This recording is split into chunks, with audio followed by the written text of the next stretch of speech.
So last week we celebrated Buddha Day. We celebrated the Buddha attaining enlightenment, attaining awakening, around about 2,500 years ago in northern India. And the stories say he attained enlightenment sitting under a tree, under what's now become known as a Bodhi tree, in a very beautiful spot by the river Naranjana. He found this beautiful place to meditate, to seek enlightenment. And it had been a long journey for him getting to that point. Actually many struggles and troubles along the way. His mother actually died giving birth to him, so he grew up as an orphan. In other ways he had quite a privileged upbringing. He was the son of a kind of clan leader and was being brought up to follow in his father's footsteps and to be a warrior and a kind of tribal leader.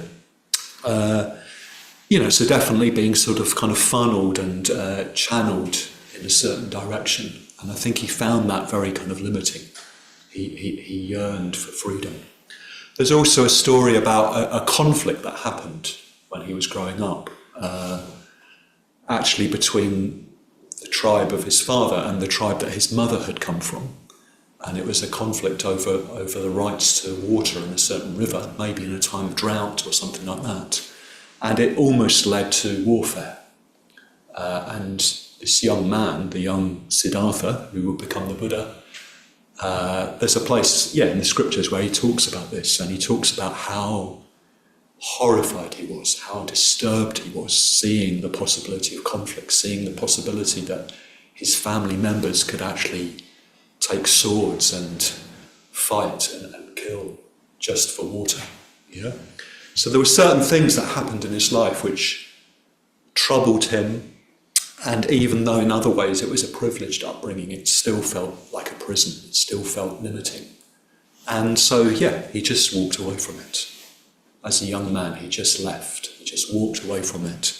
He walked into the forest to try and seek something else, some kind of enlightenment, some kind of escape, some kind of awakening. And that also led to various struggles, sort of spiritual struggles. He had various teachers.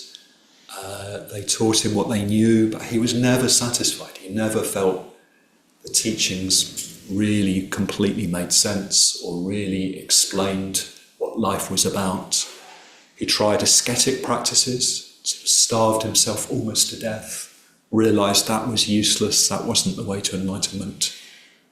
When he did that, his friends abandoned him. So he was left alone,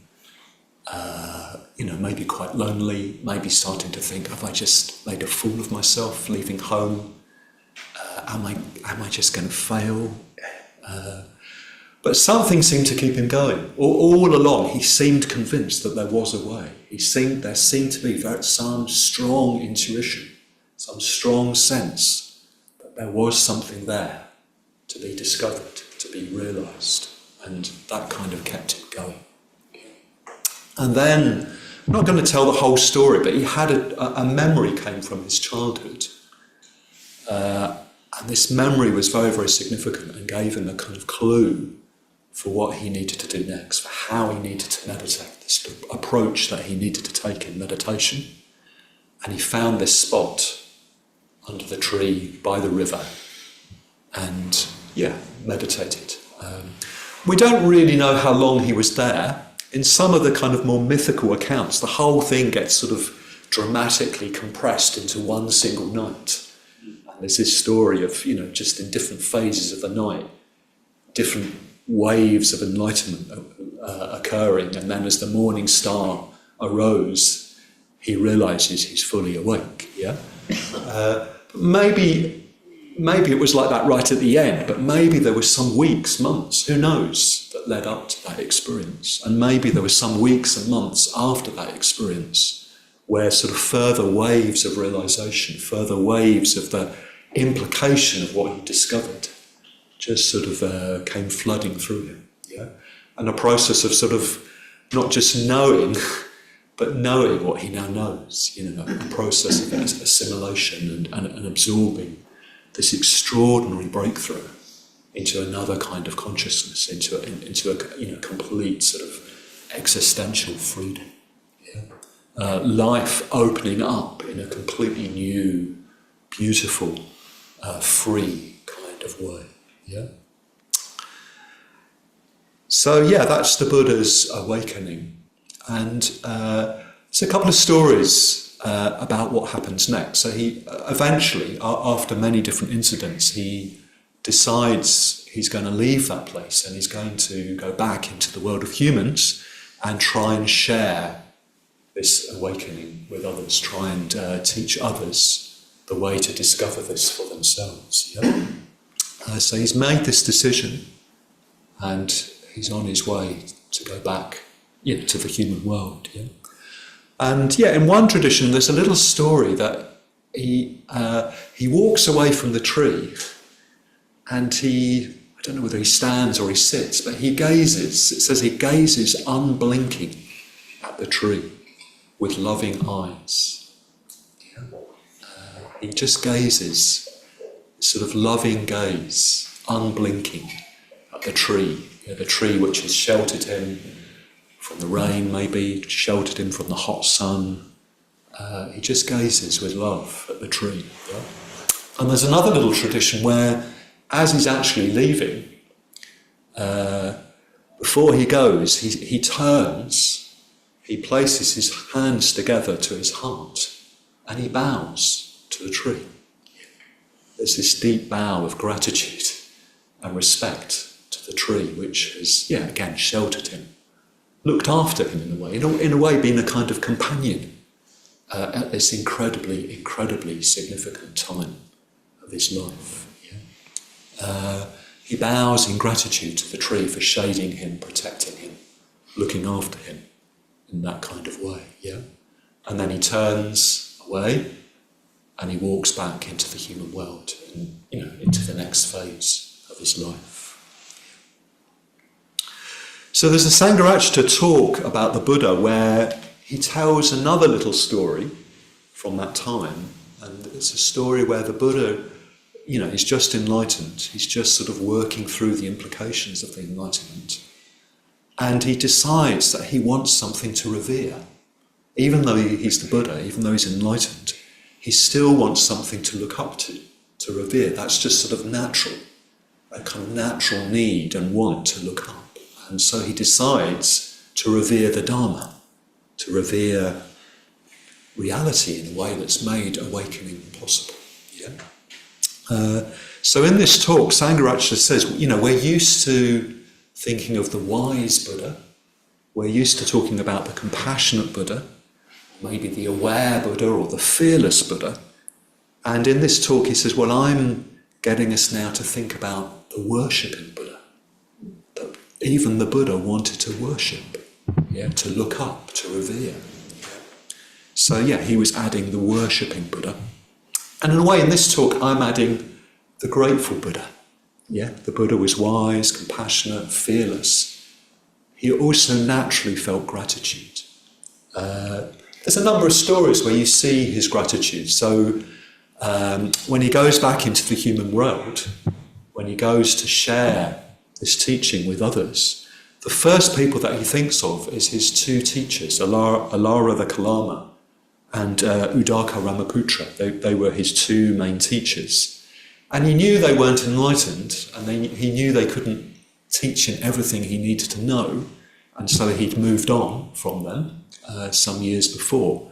But nevertheless, he knew they were good men, and they'd helped him, and they taught him a lot. And so, they were the first people that he thought of to go and teach. There was a sort of natural response of gratitude. There's also the story of Ananda, his cousin, who looked after him for many, many years, about 25 years apparently. When the Buddha is dying, Ananda is utterly grief-struck. And the Buddha rejoices in him, just expresses so much gratitude in Ananda to the other monks. It really rejoices and expresses gratitude and appreciation as a way of, just kindly looking after Ananda and comforting him. And then even the tree under which he gained enlightenment, there's just this natural response of gratitude. Yeah, that's what an enlightened being feels. They feel gratitude.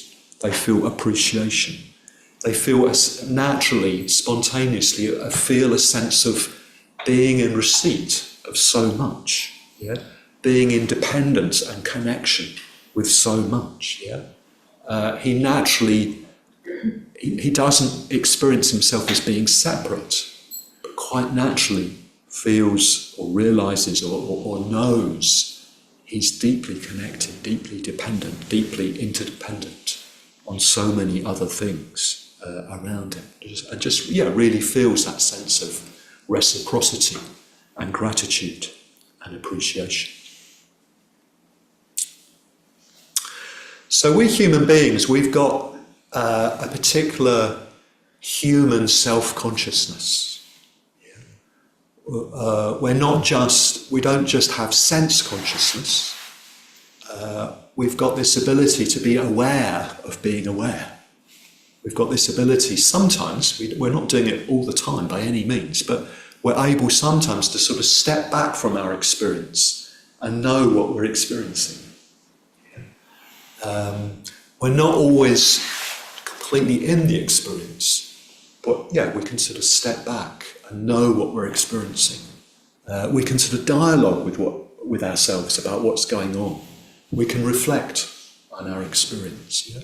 So this is quite quite distinctive kind of self-awareness, kind of consciousness, and that opens up a very particular human sense of agency. Humans can observe and reflect. Humans can think and predict and plan in quite a unique, particular kind of way. Yeah. And as we know, from this human agency, a whole particular human world has evolved. Whole civilizations come and go through history, including today's Western, now global civilization with its science, its technology, its philosophies, its religions, its different cultures, and so on. Yeah. And also from this human self-awareness and sense of agency, also comes the possibility of awakening. Yeah. Humans have this ability to kind of work out cause and effect in the world around them, and they can also sort of reflect and conceptualize about cause and effect within. We can see how the mind works. We can start to see how certain mental attitudes, ways of thinking lead to happiness and expansiveness and connection. And we can see how certain mental states and ways of thinking and acting lead to a more constricted, unhappy kind of way of being and experiencing life. We can start to sort of see the connection between a whole state of mind and a whole sort of construction and experience of the world out there. Yeah? So this ability to reflect, this human self-awareness, self-agency, means that we can come to understand the nature of mind, the nature of existence, and we can become free. We can become more and more free. We can make wiser and wiser choices about what we want to unfold for us. So I just want to explore this human agency a little bit further. And I want to unpack a bit sort of two modes of how it can work. Yeah.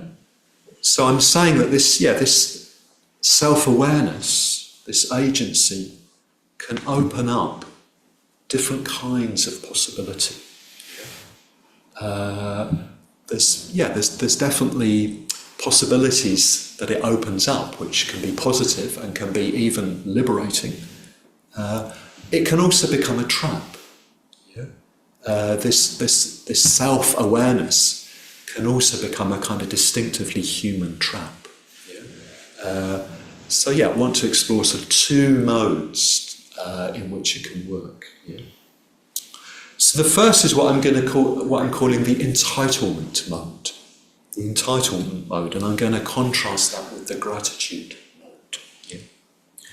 So the entitlement mode is where, we exercise that human agency, and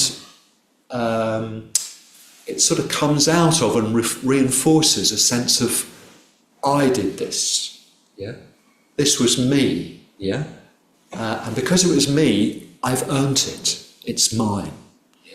It's a kind of mindset. That's the mindset that I'm calling the entitlement mode, A sense of entitlement, a sense of attainment, a sense of me doing something and attaining something, and therefore it's sort of mine, as it were, And there may be some truth in this mode. Maybe I did act in a particular way. Maybe I did exercise agency.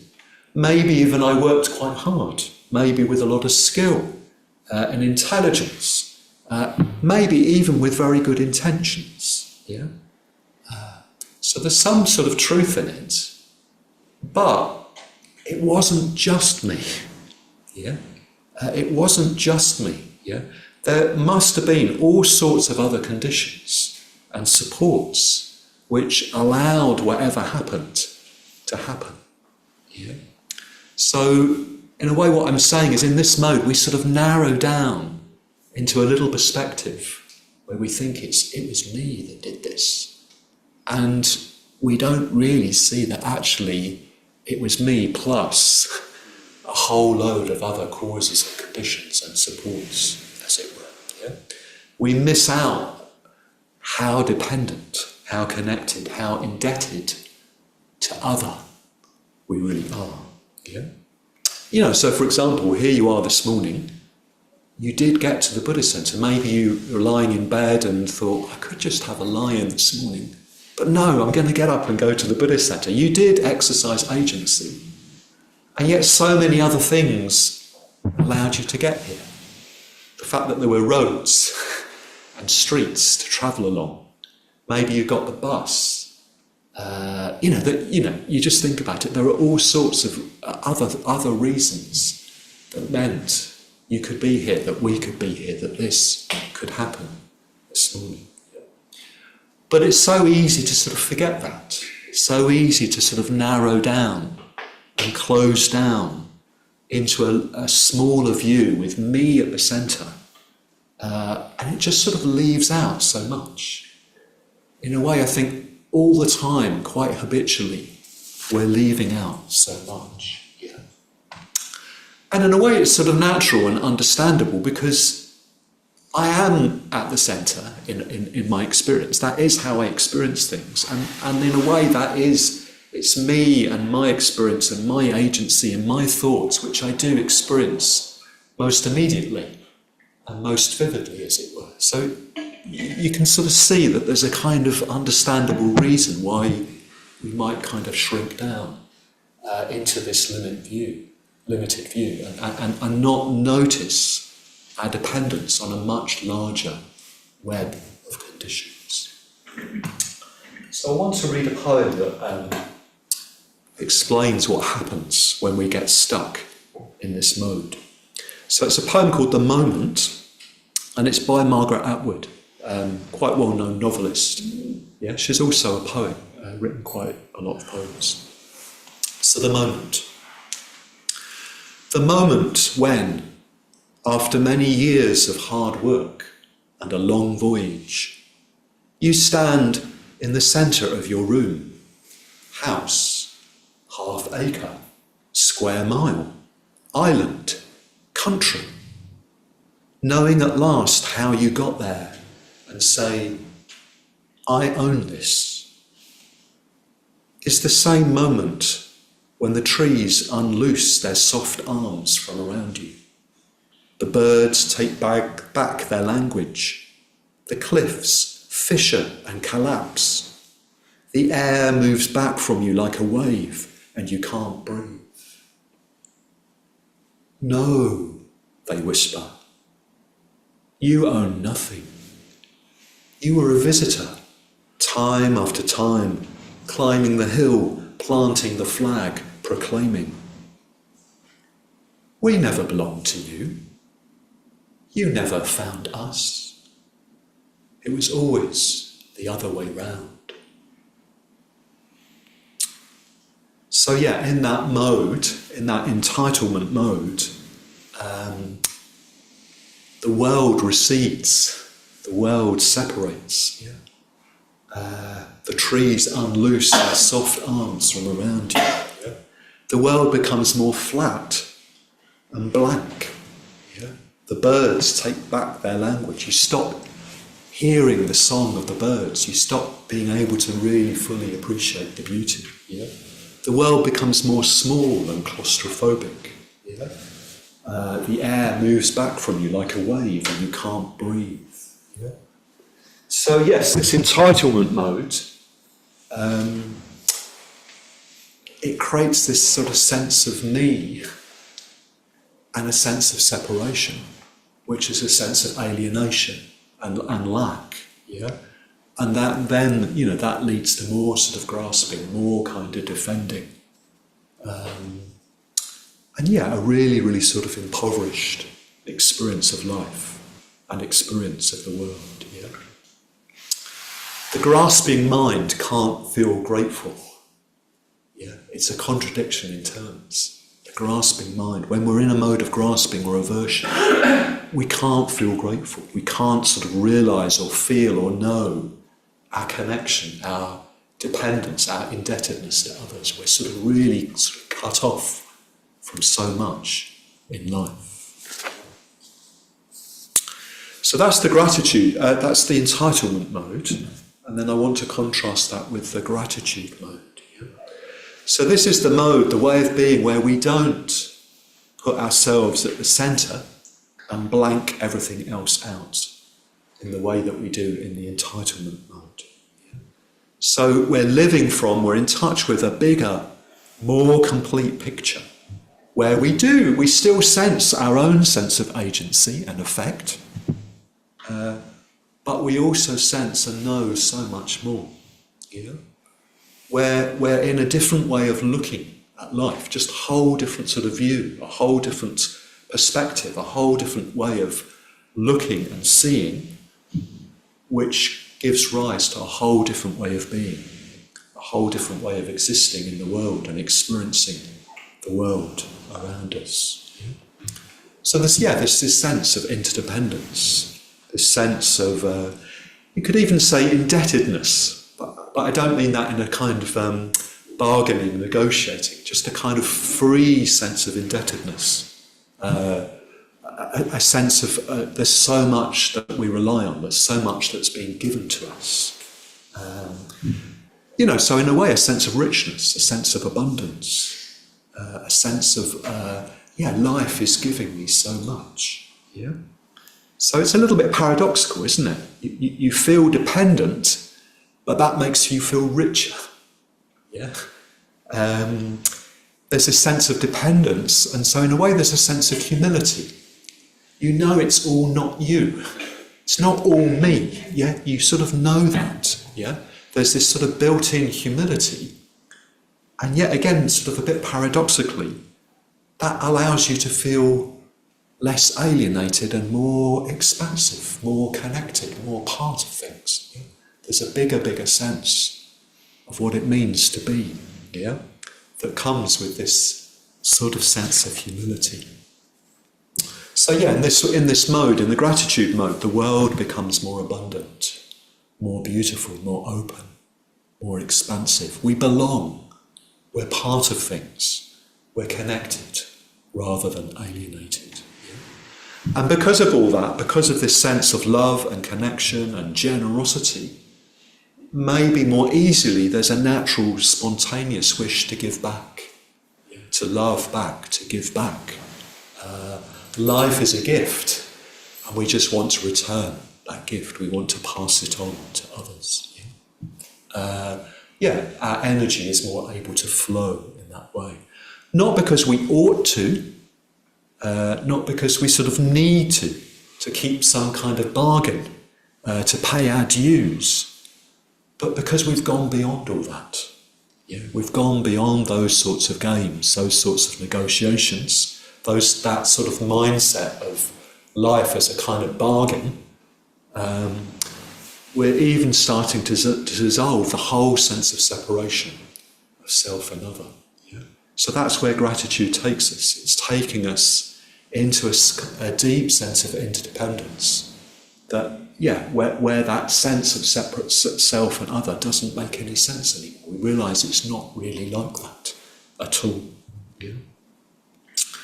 So this is the entitlement mode and the gratitude mode. And some of you might have spotted this, but in a way this is perhaps another way of expressing what Sangharakshita calls the power mode and the love mode. Yeah? So I'm not going to repeat that now, but it's in his book, The 10 Pillars of Buddhism, where he talks about the power mode and the love mode as these two kind of fundamental, basic attitudes to life. And I suppose I'm sort of talking about those in terms of gratitude as the entitlement mode and the gratitude mode. And Vajragupta was just talking about the state of the world. I suppose these modes are at work in the world. And I think what I'd argue is, they've always been around. They've always been around and they're always there, wherever there's human life and human culture, human society. But I think I would argue that in my lifetime I've seen the entitlement mode in various ways, in various guises and forms, get stronger. Economically, I think we're more in a society which is much more run on the entitlement mode these days. Politically, in various ways, both right and left actually, the entitlement mode is the kind of mindset, the kind of model in which people think later, politically and socially. It's just become more the sort of assumed, woven in worldview on which things operate. Yeah, and I'd also argue that's because, in the cultures where that's happening, they're sort of losing their spiritual roots. They're losing the sort of basis of the gratitude mode. Yeah, something is being lost and undermined, and so more and more society is sort of reverting to this entitlement mode. Yeah, and so it's a kind of mindset that becomes a whole kind of value system that then becomes, in a way, institutionalised. It becomes a kind of force in the world in various ways. Yeah. So I just wanted to say that. I don't really want to go there that much. It's not really what the talk is about, but I just wanted to sort of acknowledge that it's a sort of force in the world that has an effect on us. Yeah. Maybe without us sometimes realising it, but it becomes a kind of force in the world. Yeah. And I've presented these two modes in a way, quite extreme ways. It's quite black and white, isn't it? And maybe it's better to think of it as a kind of spectrum. And they're the two sort of poles of the spectrum: entitlement mode, gratitude mode. And the way I described it, you might be thinking, well, I'm not in the entitlement mode. I don't think like that. And I've got two things to say about that. Yeah, maybe not in that extreme form, in that sort of pure, undiluted, slightly extreme way I expressed it. But I think there are still sort of subtle ways in which we relate to life as a kind of bargain. In fact, in ways where we are conditioned to sort of think of life like that in this quite individualistic society that we're living in. Yeah. Ways in which we're conditioned to think that life owes us. Yeah. So maybe there are more subtle ways in which this does sort of flavour our approach to life. Yeah. And then the second thing I wanted to argue is, even if we don't think we live right down that end of the spectrum, I think we could all live much further down this end of the spectrum. There's so much more possibility for living in the gratitude mode. Yeah. There's so much more. And I guess in this talk and in this series, we're exploring the path to enlightenment, the Buddhist path. as a sort of total transformation into gratitude, as a kind of a gradual and total transformation into this mode of gratitude and love. There's so much more potential for that, and life could then open up in so much more of a beautiful, expansive, liberating kind of way. So this mode of entitlement, or you could say attainment, may be working in more subtle ways. And it may also be at work in our Dharma lives, in our spiritual lives. Yeah. Again, maybe it's a sort of view that kind of creeps in to how we approach our Dharma life, our spiritual life. Yeah. So I recently read this book called A Promise of a Sacred World by Nagapriya. This was my deep exploration of Pure Land that Vajragupta mentioned. So Nagapriya is an order member, English order member, but lives these days in Mexico. And he's written this book about Shinran, who's a Buddhist teacher who lived in Japan about 800 years ago. So very, very different time, very, very different culture to us. And as Buddhism has come to the West, various forms of Buddhism have, sort of come over in a way relatively easily and relatively commonly. So we've got Theravadan Buddhism, Zen Buddhism has been quite popular, Tibetan Buddhism. There's certain other forms of Buddhism which are sort of currently still less well known. And probably Pure Land Buddhism is one of those forms, and the teaching of Shinran, he's probably a lesser known Buddhist teacher in the West. Yeah. So it's very, very interesting that Nagapriya has written a book about him. And the book has received very high praise from people practicing in that Pure Land tradition, practicing in that Shinran tradition, which is very, very interesting. I'm partly mentioning that as a sort of little rejoicing in our order, that we're now, we've got order members now who are writing books that are becoming very well respected by people from other Buddhist traditions, by people practicing in those Buddhist traditions. They're almost saying he's written one of the best, maybe the best book on Shinran, on explaining Shinran to a Western audience. Yeah? So I recommend it. It's a very, very good book. Anyway, Shinran, 800 years ago in Japan, Buddhist teacher, had practiced diligently for many years, decades, but felt he wasn't getting anywhere. And one of the ways he sort of articulated how he felt stuck was that what he called the calculating mind kept getting in the way. Yeah. He would practice, he would meditate and all the rest of it, but his mind would start sort of getting into, sort of calculating. And this is a sort of classic problem, isn't it? It's the kind of classic problem is, how does the self go beyond the self? Yeah. How do I practice without my ego sort of appropriating anything that happens? Yeah. How do we avoid the danger that the ego just starts sort of using the spiritual life basically just to sort of polish itself and embellish itself and make it sort of feel more shiny? Yeah. You probably all know what it's like. You have a good meditation and it's great, and then there's just a little voice that starts feeling a little bit pleased with itself. Yeah. The ego kind of finds a way to get in. Yeah. And then you notice next time you sit down to meditate, there's a little expectation. Yeah. Oh, it's going to be good. Yeah. The calculating mind. Yeah. And then maybe it doesn't go well, perhaps partly because of the kind of load of that expectation. And then the calculating mind is disappointed. What's gone on? Why isn't it working? I'm meditating, I'm putting the effort in. Shouldn't I be getting the results? Yeah. So this is what Shinran referred to as the problem of the calculating mind. Yeah? This sense of somehow I'm trying to sort of earn something or attain something or get something. Yeah? And that just sort of getting in the way. Yeah? So the Buddhist tradition has got lots of different solutions for this, actually, of trying to get round this problem.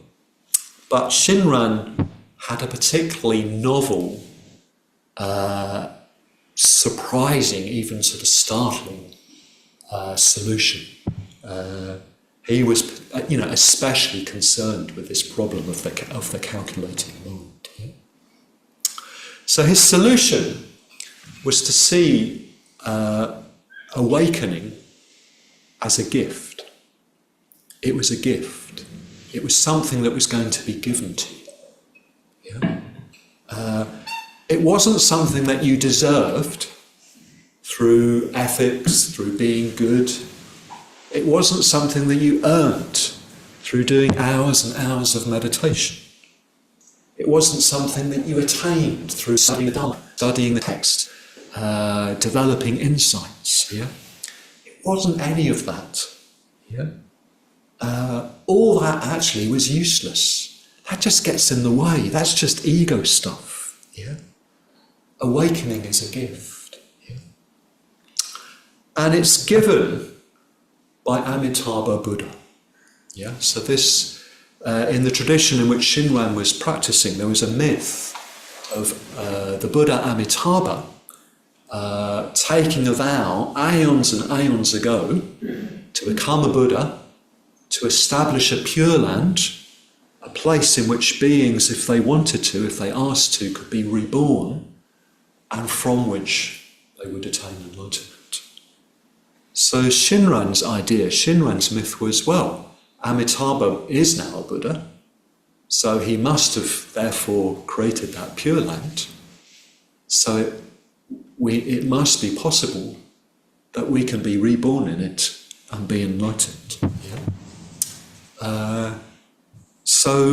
There's nothing I can do. If I strive in the spiritual life, the ego just gets in the way. It's just the kind of grasping, calculating mind. It's all sort of useless. But more incredibly, more amazingly, there's also nothing I need to do. It's already there.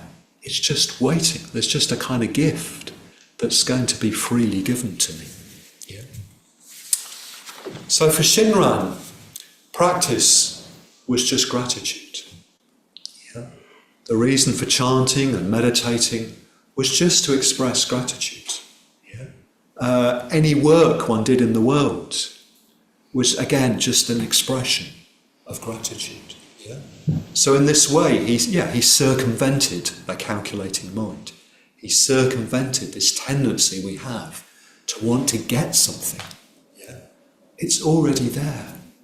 Yeah? If you just open up in gratitude, it's just waiting for you there at any moment. It can be revealed at any moment. So this might seem strange to us. Yeah? It's very different to the usual way we explain the Dharma, this idea of a path, idea of transforming ourselves through ethics and meditation and wisdom, this idea of transforming ourselves and therefore being able to, tread this path and eventually reach enlightenment. But there's very deep truth, I would say, in this myth, in this teaching of Shinran's. Yeah? We are only here because of the Buddha. Yeah? I'm only here because of the Buddha. Yeah?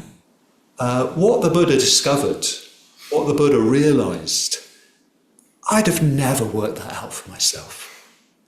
Not in a million years. Yeah? I mean, I wouldn't have had a clue. Honestly. I'm only here because of what the Buddha discovered, what the Buddha taught, what the Buddha passed on. I'd have never, ever, ever worked that out for myself. Yeah? Any understanding I've got, any kind of awareness I've got of higher things, of higher possibilities, I've learnt it from others. Yeah? It's been given to me. I've just sort of come across it as a kind of free gift. and discovered it and been able to sort of benefit from it. We have this idea of transferring merits. So sometimes even at the end of the class we transfer our merits. We have this aspiration that any merit we've gained go to the benefit of all beings. Yeah? Well, we're not the only ones transferring merits. Yeah? The Buddha is transferring merits. Yeah? We're living in the field of merit of the Buddha. Yeah?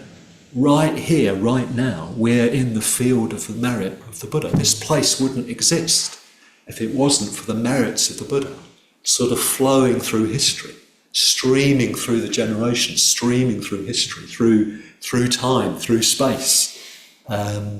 It's happening right here, right now. Yeah. We're dependent on the practice. The insight, the understanding, the realisation of so many others, the work and the diligence of so many others, yeah? All the Dharma texts that have come to us. Apparently once upon a time they were written on palm leaves, which very quickly degenerated. So they had to be written, and then before they faded, they'd have to be rewritten. Yeah? So, for some monks, it was a full-time job, just writing out the texts again and again and again so that they would be preserved, so that they could be passed through history. Yeah? Just imagine these people writing all day long. We don't even know their names. We don't know anything about them. But we have the texts because of them, because of their faith, their connection to the Dharma. Yeah? People translating the text, people taking going on dangerous journeys to take the teachings to new lands, and so on. Yeah? So we're living in the field of merit of the Buddha. Yeah? We're only here because of the Buddhas, as it were. Yeah? So I want to finish by suggesting 4 ways we can turn our lives into gratitude. 4 ways we can turn our life into a practice of gratitude. Yeah? So the first one is to keep a gratitude diary. Yeah? So the basic idea is that maybe at the end of the day, have a little notebook and pen, and maybe at the end of the day, just write down 6 things that you're grateful for that day. Yeah? And take that on as a practice to sort of think about and cultivate gratitude. I've got a friend, he's an order member these days, but before he was an order member, he was quite prone to depression. And he took this on as a practice. And he said it was one of the most transforming things he did. And really lifted him out of this sort of tendency to be depressed.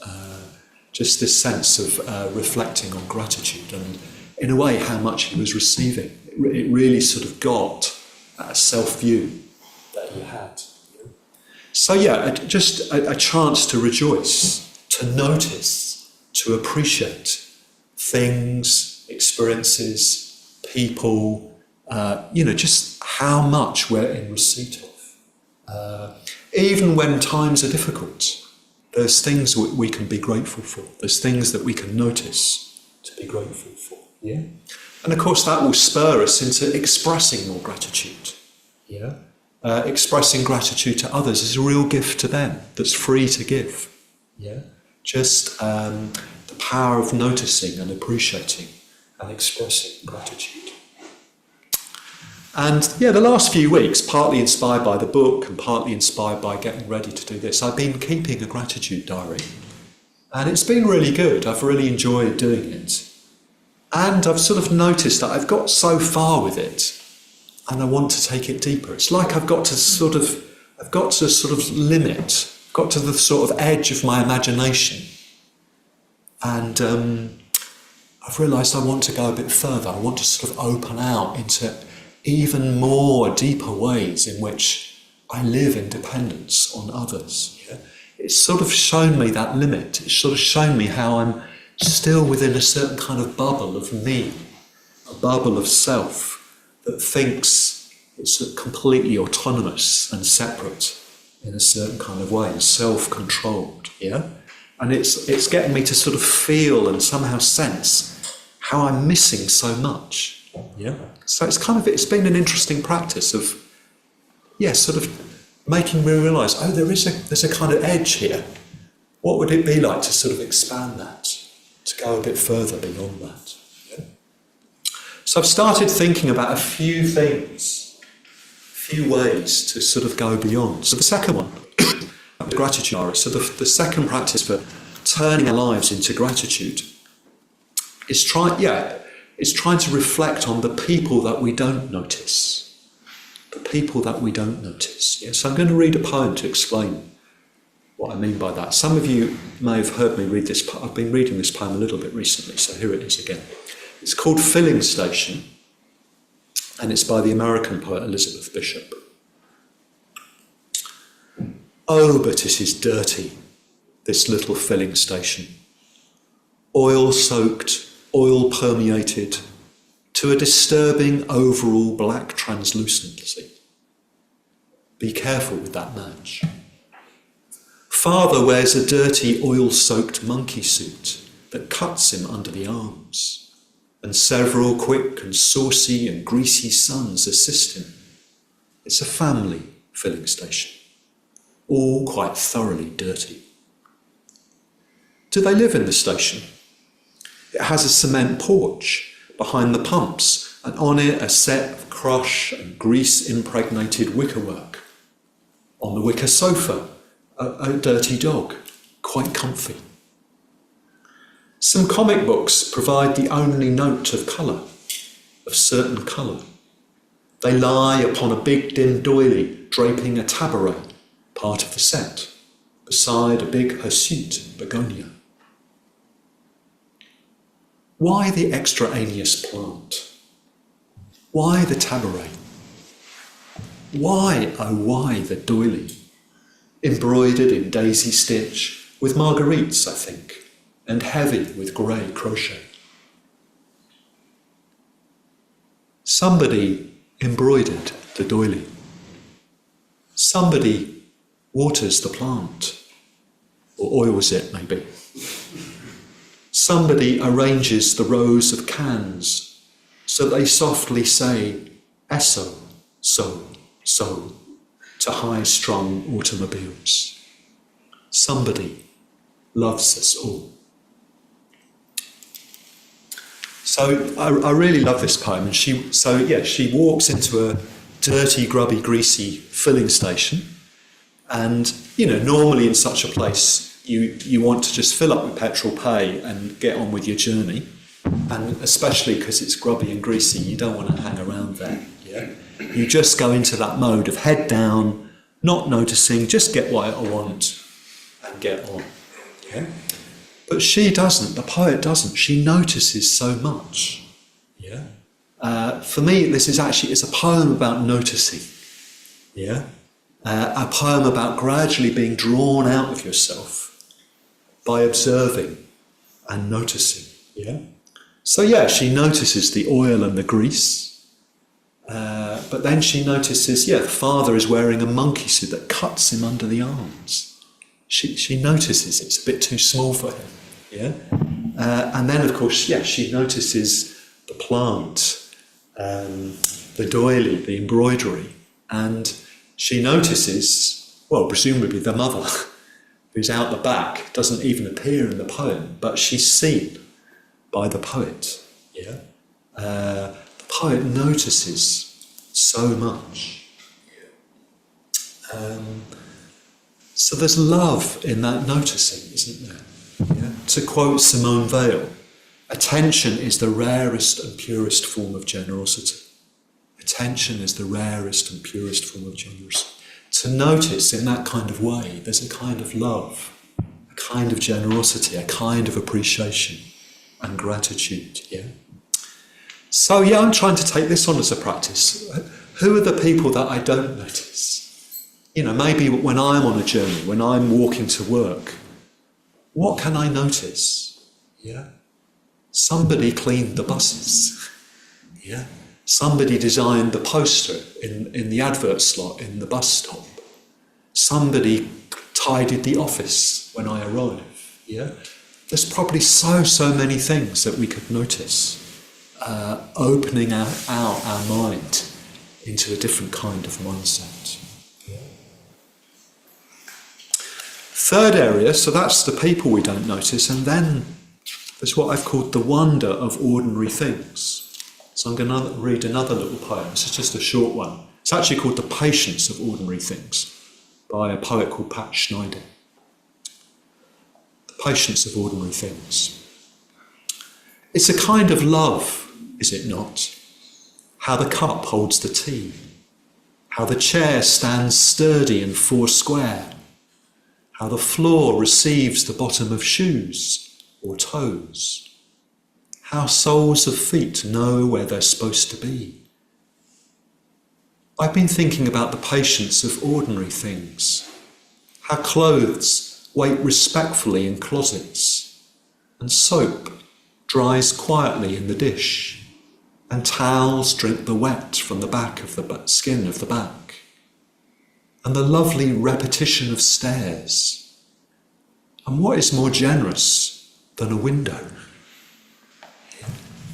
So this idea of just reflecting on the generosity of ordinary things, how ordinary things are sort of supporting us and making life possible for us all the time. Yeah. I've been thinking about my car recently. I've got a car which was given to me by my dad. So it's a little bit precious to me because of that. He got too old to drive, and in a very generous way he gave me his car. And it's 20 years old now, it's getting old, so it is getting to the stage where soon something will go wrong and it will get scrapped. But it's still going for now, and it's done 145,000 miles. And so sometimes I just reflect on how incredible that is. It's driven nearly 6 times round the planet. That's incredible, isn't it? Yeah. Isn't it amazing that we've got these contraptions, and you just put this liquid in, and somehow it goes along. Yeah. So later on today I'm going to drive to my mum's 200 miles away, and all being well, it will carry me along at 65 miles an hour. A journey that once upon a time, not that long ago actually, would have been days of tiring, hard travel. Yeah. But we so easily forget these things, don't we? We notice when things don't go, when things aren't working, we notice and we get annoyed and frustrated. When things do work, we just totally take it for granted. Yeah, it's just, there's so much more to sort of notice and appreciate. Ordinary things and natural things, so that, this brings us back to the Buddha, noticing the tree. Yeah. And my fourth area, just bringing things to a close, that was kind of gratitude for the ordinary things, and then gratitude for the extraordinary things. So in a way, gratitude for the Dharma, gratitude for the possibility of awareness and awakening. So in a way, seeing our practice as an expression of gratitude, seeing puja and chanting as gratitude, mantra as gratitude, meditation and ethics as a practice of gratitude. Yeah. How amazing that the mind can change. How amazing that I've come into contact with these teachings which allow me to be more free, to be more positive, to be more expansive. Yeah. Just seeing our practice as a prayer of gratitude. So that's my talk basically. As you can maybe see, I'm really taken with gratitude right now.